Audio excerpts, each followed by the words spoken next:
I've been incarcerated for 13 years now. For the last 2 years, I've been studying to be a beekeeper. So first, if you just want to state your name, where you're from. Michael Bennett. I'm from Los Angeles, South Central to be exact. My second home is Houston. I've been incarcerated for 13 years now, going on my 14th year. 36 years old. What else? Yeah, so could you speak to just like programs such as this one and the value and the importance? Can you speak to that at all? Man, we've been trying to get something like this going for the last, I want to say, 3 years.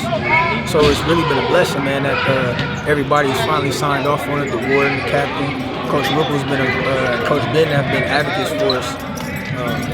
As you can see, she brought her son, man. That's like that speaks volume, man. And to what she thinks about our character enough to bring her son here.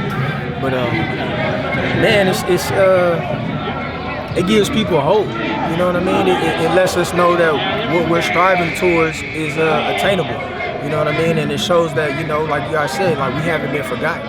You know what I mean? So, man. It's more than I can really put into words, man. It's like you see everybody smiling, man. It really brings joy to us, man. You know, it gives us something to talk about other than just what we go through every day. Right. Is there anything you want to say to anyone on the outside? Any common misconceptions that they have about guys on the inside, or anything you want to tell someone on the outside who may say that this is pointless, or it's a waste of time?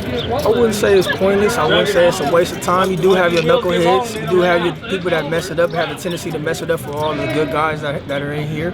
But you do have a lot of guys that are family-oriented, a lot of guys that have goals, a lot of guys that have plans, a lot of guys that have aspirations. A lot of us are ambitious. A lot of us do want to go back out and give to society. A lot of us have changed our ways and have been rehabilitated in some way or another. And a lot of us really do want to go back and give to society and do something good with ourselves, man. We realize that we made mistakes in our younger years, and we want to.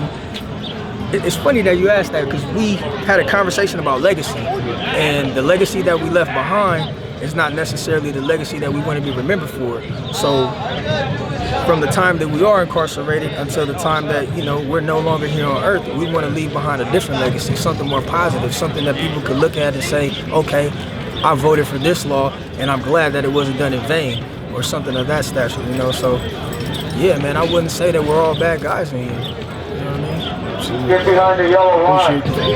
Not to get personal, but do you have a date in terms of? I don't have a date right now. Actually, man, damn, that's crazy you asked. Today I have a court date.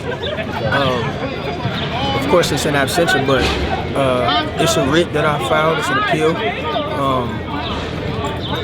Man, I've been in high hopes, man. I've had it in the course for, I'll say, like the last 19 months, and I do look forward to getting released soon.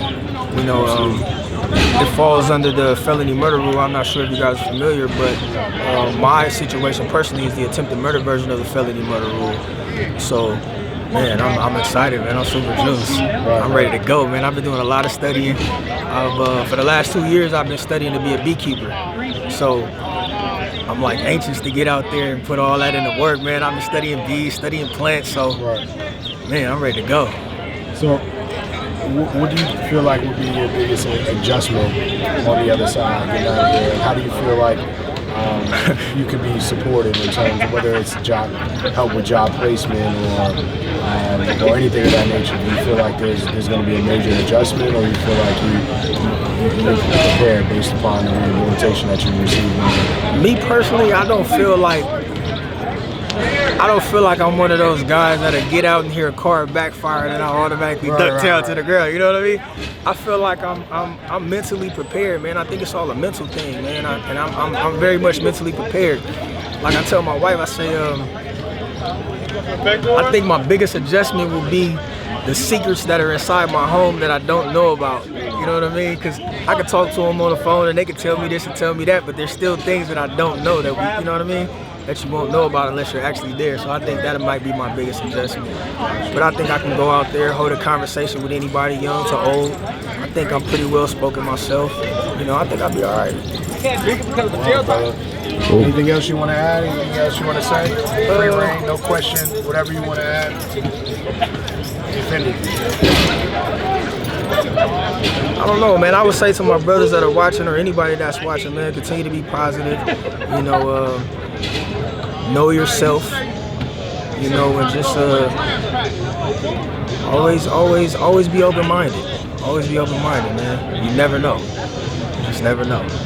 Appreciate you, bro. Yes, sir. Thank you, man. Thank you, man. All right, absolutely. Appreciate it.